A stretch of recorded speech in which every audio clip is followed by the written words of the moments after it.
Olá, investidor e investidora de todo mundo. Aqui é o canal Dica de hoje. Como vocês sabem, sábado é dia da gente falar um pouco mais sobre macroeconomia e acho que o assunto que mais tomou conta do noticiário essa semana foi exatamente a reforma da Previdência. Vocês já devem ter visto como a reforma da Previdência afeta a Bolsa. Todos os gestores, todos os analistas, todo mundo está esperando exatamente isso para ver se a Bolsa vai continuar subindo ou não.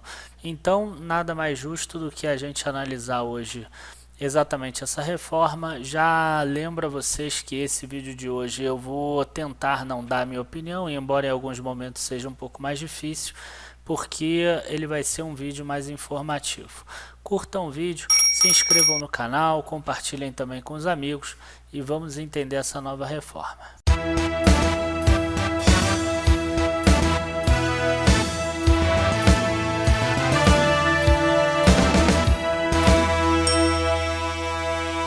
Bom, em primeiro lugar é importante a gente entender, exatamente está aqui nesse slide, por que a reforma da Previdência ela é importante. E aí a gente percebe aqui que a taxa de fecundidade no Brasil, primeiro, que era de 4,1 filhos por casal em 1980, hoje é de 1,8 e a tendência é que caia para 1,7. Então, sempre que cai de 2,1, seria aí uma taxa que já é de redução, né, da família e redução da população no longo prazo. Então, como essa taxa de fecundidade baixou muito, a gente deve ter um envelhecimento da população. A outra coisa também que ajudou a que essa reforma da Previdência fosse necessária é o aumento de vida. A gente está acostumado a ver a expectativa de vida das pessoas, e a expectativa de vida é aquela quantidade de anos que você tem, que você acha que você vai viver, né, na média, desde que você nasceu. E aqui não, aqui a gente está tratando a expectativa de sobrevida. O que significa isso? Uma pessoa chegou aos 60 anos. Qual é a expectativa de quantidade de anos que ela tem a viver? Em 1980 era mais 15 anos, quer dizer, se a pessoa chegou a 60 anos, ela tem expectativa de viver até 75 anos.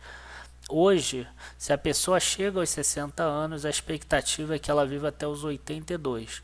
Se a pessoa chegou até os 70 anos, a expectativa é que ela viva até os 85. Então, o que isso significa para a Previdência? Significa que lá atrás, se uma pessoa chegasse aos 60 anos e se aposentasse, ela ia ter mais uns 15 anos para receber de benefício. Agora ela já tem 22 anos. Então a gente tem menos gente colocando dinheiro na Previdência e as pessoas que estão se aposentando vão receber benefício por mais tempo. E aqui a gente fala um pouco mais disso, a gente vê que hoje são 20,8 milhões de idosos no Brasil, para uma população de 209 milhões, em torno de 10%. Em 2060, a expectativa é que seja 58,2 milhões, numa população de 260 milhões, seria um idoso para cada 4 pessoas. E aí, qual é a situação financeira atual? Lembrando que aqui a gente só está falando de previdência social, né, e a previdência pública. A gente não está falando de toda a Seguridade Social. Então, a gente tem aqui que a despesa, né, do regime geral da Previdência Social, 587 milhões para uma receita de 391 milhões. Por incrível que pareça, às vezes para alguns, a aposentadoria rural tem um déficit maior do que a aposentadoria urbana, embora a quantidade de benefícios seja bem menor. Então a gente tem aqui 82 milhões de déficit na urbana, 114 milhões na rural. Aquele regime de previdência do setor público, né, de servidores da União, 51 milhões de déficit. E as Forças Armadas, 19 milhões de déficit. E além disso, ainda tem aqui 55 milhões de reais de benefício de prestação continuada, que são aquele salário que o governo paga para aquelas pessoas em condição de miserabilidade. E nisso o Brasil gasta aí também 55 bilhões de reais. A grande questão aqui é a gente perceber que todos esses números estão piorando. Então o déficit aqui, se não fizer nada, vai aumentar para 218, o déficit aqui aumenta para 102, aqui para 116, aqui para 54, aqui para 20. e aqui no benefício de prestação continuada a gente vai a 59. Então a gente tem aí um déficit que é crescente, né? A gente tem despesas que crescem num ritmo mais rápido do que a receita na Previdência Social. E aí, o que a gente tem? Isso acaba afetando o governo, porque o governo precisa pagar essa diferença. E pagar essa diferença significa gerar dívida para isso. E quando a gente gera dívida, por mais que a gente às vezes fique chateado, no final quem acaba pagando é o povo. Normalmente na história isso aconteceu mediante aumentos de impostos, só que agora não vai ser feito aumento de imposto, vai ser feita uma reforma, pelo menos isso que se espera. Então, qual é a reforma aqui? E primeiro, quais são os impactos dessa reforma que eles colocaram aqui? Primeira coisa, a reforma do regime geral de previdência social deve gerar uma economia de 82 bilhões aqui nos próximos 4 anos, 715 bilhões nos próximos 10 anos. É interessante a gente ver que vai ter alterações nas alíquotas do regime e que vai acontecer o oposto, né? O governo vai arrecadar menos do que ele arrecada. Então aqui tem um número negativo também. E é interessante a gente ver que nos primeiros 4 anos não tem uma economia tão grande assim, tão relevante. 189 bilhões nos próximos 4 anos. Se a gente chega a ver que o déficit fiscal primário do Brasil hoje está em 120 e poucos bilhões, o esperado para 2019, a gente está falando aqui de uns 40 e poucos bilhões por ano, no máximo 50 bilhões, quer dizer, não é suficiente para acabar com o déficit brasileiro, pelo menos nos próximos 4 anos. Depende também de um crescimento da economia e de um aumento de arrecadação, que aí não sei se vai vir via crescimento da economia, não sei se vai vir via novos impostos, por exemplo, tributação de dividendos, por exemplo. E depois não, depois a gente vê que tem um aumento aqui maior. A única certeza que eu tenho aqui nesse impacto é que não vai ser essa economia, vai ser alguma coisa menor, porque os deputados, os senadores, eles vão tentar negociar alguma coisa para reduzir, para eles ficarem pelo menos bem na fita. Primeira questão aqui que a gente tem é a questão da alíquota. Hoje, a pessoa que trabalha, né, que tem contra-cheque, trabalha no setor privado, ela tem aqui uma alíquota que ela desconta do salário dela exatamente para a aposentadoria. Então, quem recebe até R$ 1.751 paga 8% de alíquota efetiva. Aqui paga 9%, aqui paga 11%, essa é a regra atual, calculada sobre todo o salário. Agora não, agora é igual ao imposto de renda, vai sendo feito cálculo por faixa. Então até 998 dá 7,5%, depois eu acho que a alíquota é 9%, tem um exemplo aqui depois. E aí a gente vê tudo isso aqui.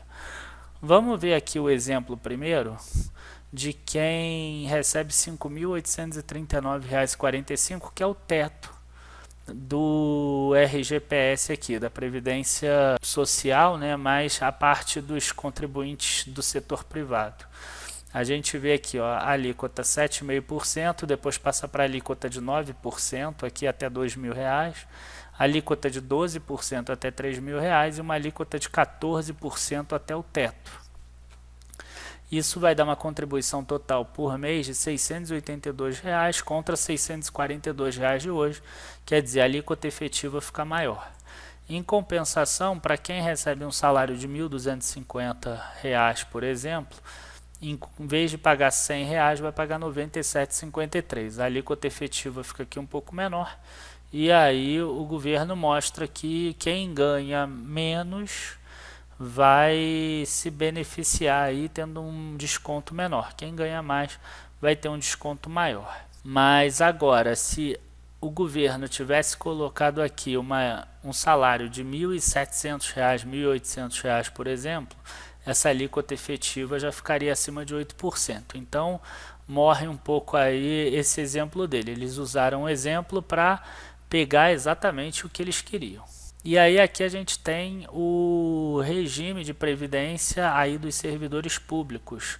Hoje a gente tem aqui 11% que eles pagam, tá? E aí tem a questão da adesão do FUNPRESP, que é o Fundo de Previdência aí do Servidor Público, ou não, né? Depende quem tem adesão e quem não tem, mas o que importa aqui é que seria 11%. E agora a proposta também segue a mesma coisa de ter uma alíquota para cada faixa de preço e que agora é calculado sobre cada faixa de salário, igualzinho o imposto de renda é feito. Então aqui a mesma coisa, ó, alíquotas que vão de 7,5% até 19%. Seria interessante saber que se valores maiores teria aumento ainda nessa alíquota. Eu não consegui achar essa informação, tipo, se o salário fosse 50 mil reais ainda teria outras alíquotas aqui, ou 19% é a última das alíquotas. E aqui sim a gente vê uma diferença grande, né, de 3.300 para 4.835. Por quê? Porque o déficit dessa parte aqui da aposentadoria, ela é maior. Você vê que as despesas são 85 bilhões contra receita de 34 bilhões. Quer dizer, essa aposentadoria, ela não arrecada nem a metade do que ela paga. Então, a gente vê aqui que salários maiores vão pagar alíquotas maiores. E aí a gente passando dessa parte da alíquota, né, a gente parte aqui para a nova regra geral. A grande questão aqui é a seguinte: a aposentadoria por tempo de contribuição morre, ninguém mais se aposenta porque fez 30 anos ou 35 anos de contribuição, a aposentadoria passa a ser só por idade. Aposentadoria por idade, mulher 60 anos, homem 65, vai passar para mulher 62 anos, homem 65 anos. Bom, a aposentadoria rural aqui, a gente vê que muda que a idade também de aposentadoria da mulher aumenta aqui para 20 anos ao invés de 15 anos. Aí tem aqui a de professor e aqui tem uma coisa interessante. A gente viu que não existe mais aquela aposentadoria por tempo de contribuição. Agora, a gente tem uma questão aqui do nível do benefício. O que é isso? A gente tem que, se a pessoa trabalhou aqueles 20 anos, que é o mínimo, ela vai receber 60% do benefício, claro que dependendo da idade ali, né? Ela só pode se aposentar com 62 anos mulher e 65 anos homem. Só que, se ela trabalhar, por exemplo, 30 anos, ela já vai se aposentar aqui com 80% do benefício, porque é 60% mais 2% por ano de contribuição que exceder 20 anos. Então, se a pessoa trabalhar, por exemplo, 45 anos, ela ganha 110%. Só que, limitado, o valor mínimo não pode ser inferior a 988, que é o salário mínimo de hoje, e o teto não pode ser maior do que 5.839. Então, se você tem uma aposentadoria que é o máximo, que é 5.839,45, e você trabalhar mais do que 40 anos, você vai continuar ganhando 5.839. Então, nessa nível de benefício novo, nessa aposentadoria nova, a pessoa pode inclusive ganhar mais aqui do que as contribuições dela se ela trabalhar mais do que 40 anos. Aí a gente vem aqui para a regra da parte do servidor público, né? E aí a gente vê que a regra de cálculo é o mesmo critério do RGPS, tá? E agora a idade mínima da mulher vai passar para 62 anos, do homem para 65 anos, são tempo de contribuição 25 anos, serviço público 10 anos e tempo no cargo 5 anos. Aqui eles falam um pouco sobre as regras de transição. Tem 3 regras de transição, que são para as pessoas que já estão trabalhando, né? São para as pessoas que já entraram no mercado de trabalho, e tem uma regra de transição aqui para quem é o servidor público. Então, para quem é o servidor mesmo da iniciativa privada, pode escolher entre uma das 3 aqui, a que ele achar mais vantajosa.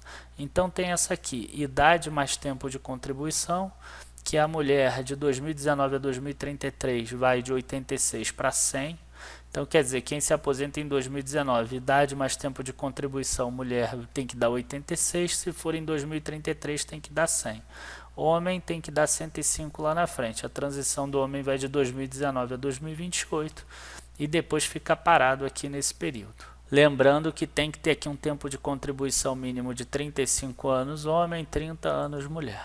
A regra de transição número 2 é só a idade mínima, mas também respeitando aqui o tempo de contribuição. Então o homem vai ter essa transição até 2028, de 61 a 65 anos, e a mulher de 56 a 62 anos, para chegar aos 2 naquela idade mínima que a gente viu. E finalmente aqui o tempo de contribuição 3, a regra de transição 3, que é para quem está há 2 anos de cumprir o tempo de contribuição mínimo para aposentadoria por tempo de contribuição, né? A gente vê aqui que a pessoa vai ter que cumprir um pedágio de 50%. Então, se está faltando 2 anos para a pessoa, vai passar a faltar 3, né? 2 mais o pedágio de 50%.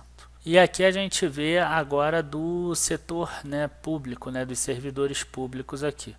A gente vê que é idade mais tempo de contribuição também, bem parecido lá com a da iniciativa privada. E é interessante dizer também que o servidor público ele vai passar a ter o mesmo critério, né, do RGPS, que seria o regime geral da Previdência Social do setor privado, né? A gente vê aqui, ó, a regra de cálculo do benefício, ó. Mantida a integralidade aos 65 anos para quem entrou até 2003. Para quem entrou depois de 2003, mesmo critério do RGPS, com o teto do RGPS aplicado após a criação da Previdência Complementar. Então, quer dizer, a pessoa passa a receber aqui no máximo 5.800 e pouco que a gente viu lá atrás. Aqui a gente vê a aposentadoria por incapacidade permanente, hoje dá 100% para todos. Agora na nova regra vai ter aí o 60% mais 2% ao ano. Em caso de invalidez decorrente de acidente, doenças profissionais ou doenças do trabalho, mantém os 100% aí vezes média dos salários de contribuição. Aqui a gente tem a questão da pensão por morte, e a proposta agora não é mais dar 100% do benefício, é dar 60% para a pessoa que ficou, mais 10% por dependente adicional. Então a pessoa só vai ganhar 100% se ela tiver 5 ou mais dependentes. E essa aqui é uma coisa que tem algo engraçado, né? Que é a limitação de acumulação de benefícios. O que acontece? Hoje você acumula diferentes tipos e regimes. Então a pessoa pode, por exemplo, ter o marido ganhava 10 mil reais, a mulher ganhava 4 mil reais, os dois aposentados. Se o marido, por exemplo, morre, a gente tem que a mulher ela passa a ganhar pensão de 10 mil do marido e ela continua ganhando os 4, então ela passa a ter 14. Agora não, agora ela vai passar a ganhar 100% do benefício de maior valor, mais porcentagem da soma dos demais. Se a soma dos demais for acima de 4 salários mínimos, ganha 0%. Entre 3 e 4, 20%. Entre 2 e 3, 40%. Entre 1 e 2, 60%. E até um salário mínimo, 80%. Se a gente pegar esse exemplo que eu fiz agora, tá? Imagina, o cara ganhava 10 mil reais, por exemplo, e passou a ser a pensão da mulher. E a mulher ela ganha, né, vamos botar aí 3.900 para ficar dentro do quarto salários mínimos. Então a gente tem aqui, ó, 3.900 vezes 0,20, né, 20%, ela vai passar a ganhar R$ 780 reais ao invés de 3.900 dela, mas vai passar a ganhar os 10 mil do marido que acabou morrendo. Então 10.780. Agora, se a aposentadoria dela fosse R$ 1.900, por exemplo, que fica 2 salários mínimos, ela iria continuar ganhando 100% do benefício de maior valor, que é o 10 mil, só que no 1.900 ela estaria nessa faixa aqui de 60%. Então ela ganharia 1.140 aqui da dela, mais 10 mil da pensão do marido, ó, 11.140. Então quer dizer, o fato dela receber uma aposentadoria menor vai fazer ela ter uma aposentadoria maior depois, por exemplo, que o marido morrer aqui nesse sentido. Então é algo bem estranho aqui, porque que eles fizeram essas alíquotas que beneficia ao contrário, né? Se a aposentadoria da pessoa diminuísse, ela passa a ganhar mais. Aqui ainda tem os benefícios assistenciais, que são aquela questão da regra de miserabilidade, aquele que a gente viu lá que gera um déficit de 55 bilhões, que o governo dá um salário mínimo para quem mostra que realmente é incapacitado e que a família tem menos do que 1/4 de salário mínimo por pessoa. E agora, ao invés de um salário mínimo, você vai ter uma faixa de pessoas que vai ganhar R$ 400 só, e a partir dos 70 anos só é que vira um salário mínimo. E para quem está entrando agora no mercado, vai ter aí um sistema de capitalização, que é alternativo ao sistema atual, capitalização em regime de contribuição definida, garantia do salário mínimo, né, o mínimo vai ser um salário mínimo, livre escolha da entidade ou modalidade de gestão das reservas com portabilidade, isso aqui é bem interessante, né? Então, quer dizer, se várias empresas puderem fazer esse sistema de capitalização e você puder ficar portando de um para o outro, parece ser bem interessante essa situação aqui, e é bom também que aconteça o sistema de capitalização só em quem está entrando agora, né? Porque senão o Brasil iria passar por um problema, talvez ele precisasse emitir uma dívida muito grande para pagar os aposentados de hoje, porque quem já está contribuindo vai precisar, né, criar uma caixinha para a própria capitalização e aí não sobraria para as novas pessoas. Aqui a gente tem a questão de deputados e etc. Novos eleitos deputados federais e senadores estão automaticamente naquele regime geral de previdência social, então quer dizer, os novos deputados federais e senadores vão ganhar no máximo 5.800 e pouco, regimes atuais serão extintos, tem aqui a regra de transição com 30% de pedágio e, enfim, parece ser interessante isso aqui porque sai um pouco, né? A gente vê que está pegando inclusive para deputado federal e senador, mas também a gente sabe que provavelmente essa aqui é uma daquelas regras que vão acabar sendo negociadas. E por fim, a gente tem aqui a questão da melhora da economia, né? Que seria a desoneração ao empregador. Então você retira a obrigatoriedade prevista do pagamento daquela multa de 40% do FGTS quando o empregado já se encontra aposentado. Então, né, pode ser também que as empresas comecem a contratar pessoas aposentadas. Retira a obrigatoriedade de recolhimento de FGTS dos empregados já aposentados pela Previdência Social. Então quer dizer, ele sai mais barato, né? O cara que já está aposentado sai mais barato.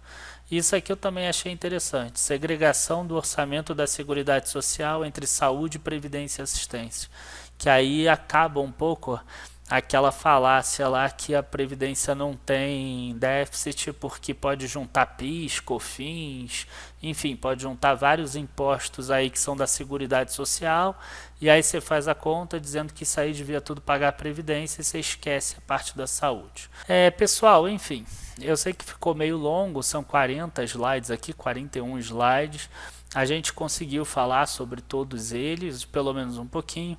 Acho que todo mundo entendeu aqui o motivo de ter a reforma da Previdência e quais são as mudanças. É claro que atrapalha todo mundo, atrapalha a mim, atrapalha você, atrapalha todo mundo, mas é importante a gente entender por que chegou nesse ponto. Chegou nesse ponto porque se gastou demais e porque esses benefícios ao longo do tempo não conseguiram suportar uma crise do tamanho que o Brasil viveu.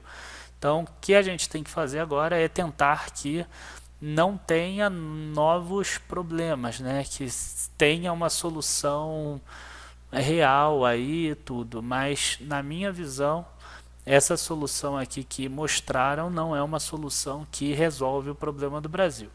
É uma solução que a gente vai acabar empurrando um pouco e provavelmente daqui a 10, 15 anos a gente vai ter esse mesmo problema se passar desse jeito.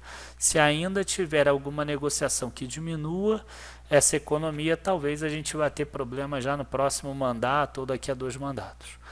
Muito obrigado a todos, abraços e até a próxima. Tchau, tchau.